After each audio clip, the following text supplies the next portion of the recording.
Back at it for day 2 of the California Riding and Hiking Trail in Joshua Tree National Park.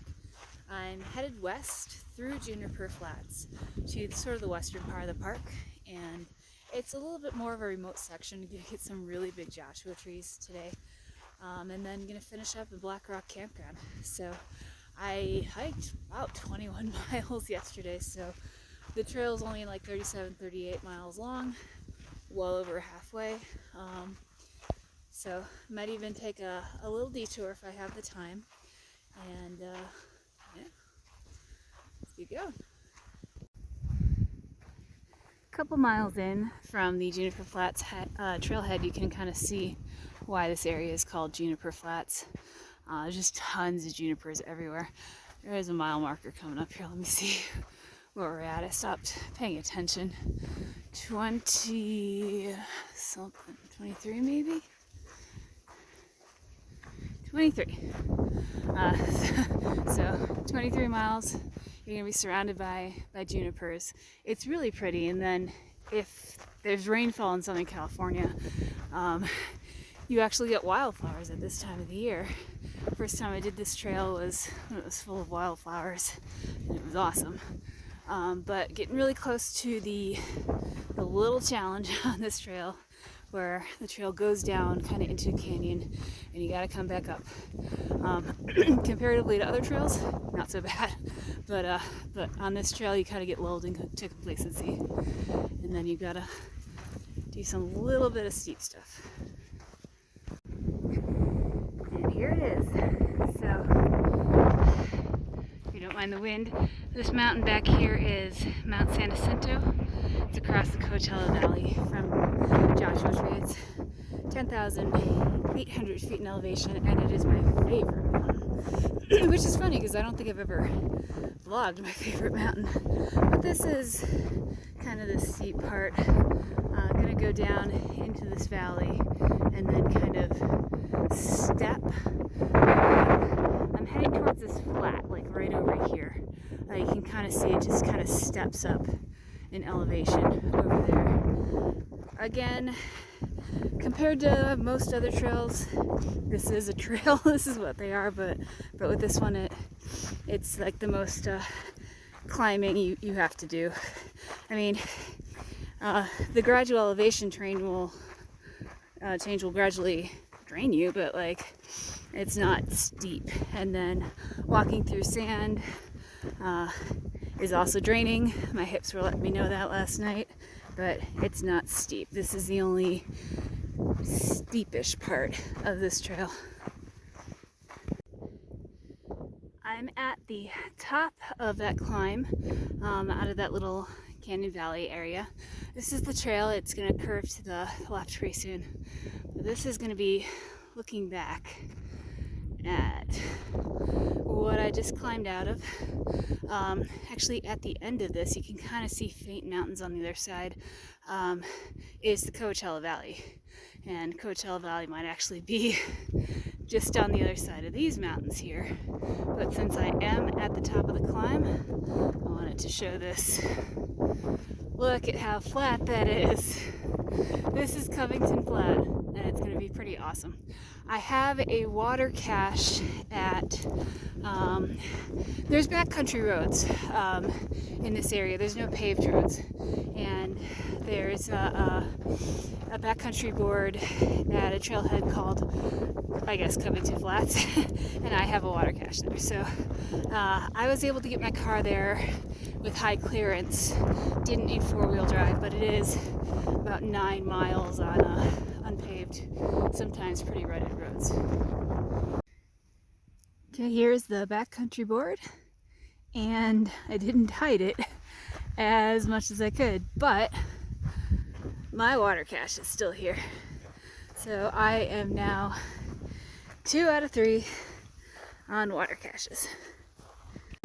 And since this backcountry board has a map like all of them do, might as well pick up and kind of show where I've gone. Okay, so this was all yesterday. So the trail kind of does like this.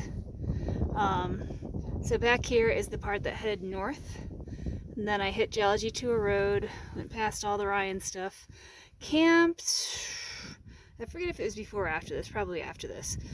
So today that was Juniper Flats, kind of went down, went back up again, and full disclosure, this trail actually did go through a little bit of mountainy area, so it did climb a little bit more after that big climb. And I am here. So I'm making great time.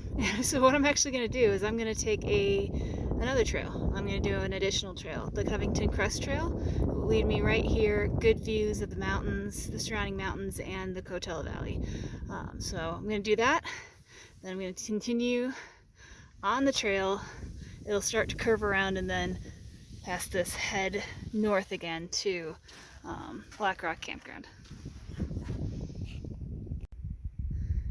So again, for orientation, I'm going to be doing a side trail. I just came from behind this sign, and right across the parking lot here is where the trail continues.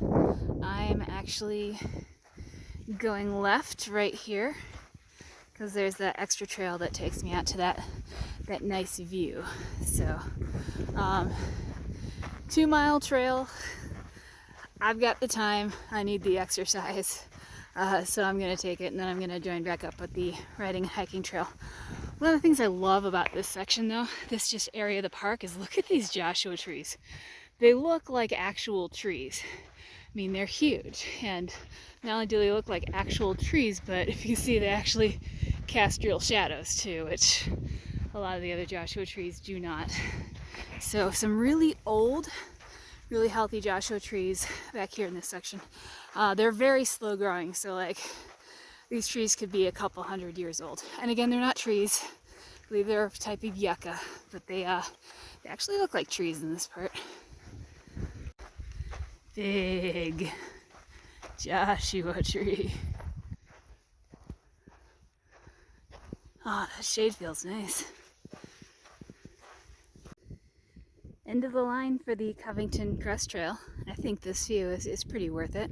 This is the Coachella Valley right here. If you go far enough east this way, you'll hit Salton Sea. Coming back this way, pretty much straight across, my favorite mountain, Mount San Jacinto, 10,800 feet elevation, and over here is actually the highest peak in Southern California. This is San Gorgonio. Gorgonio is a mouthful, so it's also called San G. That's 11.5. Can't really climb that one right now. On the other side of the mountain is where that infamous, what's it called? Gender reveal fire started, and it just burned up like all the mountain and the trailhead. So might be a while till I can summit San G again, but San Jacinto, my favorite local mountain, great view of it. I have camped out here before.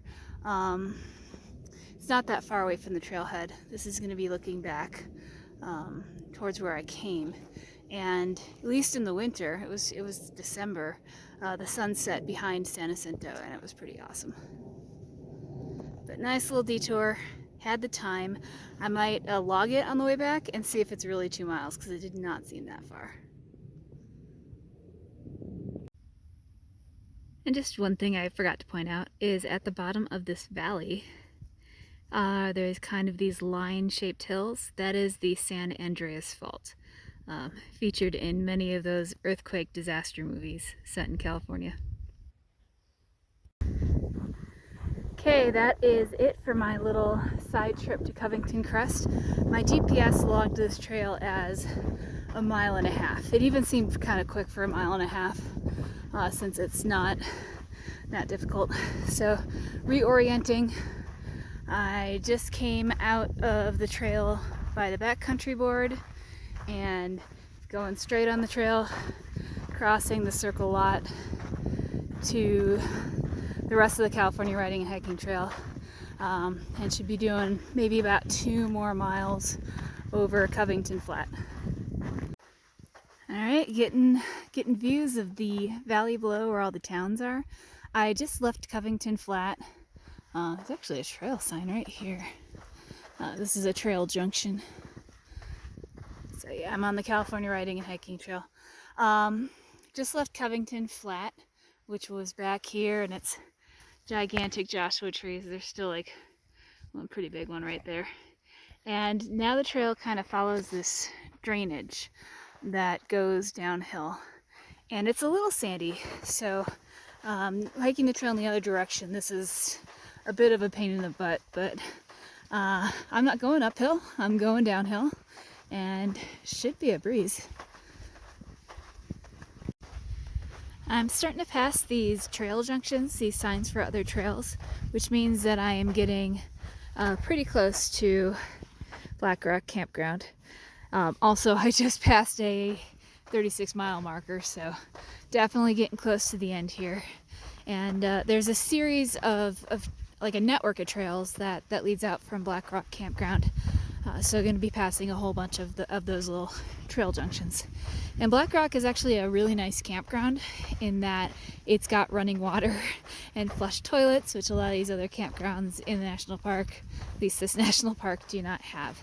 So it's nice. It's got, you know, your typical developed campground amenities. It's got this big network of trails that lead out from it. The one downside is to get into that sort of main part of the park, you actually have to like exit back into town and then take another entrance in. This national park is weird in that depending on where you are, sometimes you need to exit the park just to get to another part of the park. But closing in on the end and closing in on Blackrock Campground. And just like that, made it to the campground. Blackrock Campground, that's the backcountry board. You might be able to see there's like an RV on the other side of the road there. Somebody's cooking something good over campfire. But that's it. End of the trail. So that's it. 2 days on the California Riding and Hiking Trail in Joshua Tree National Park. Around 38 miles. I did pass the 37 sign quite a while ago. So that's it. Thanks for joining me.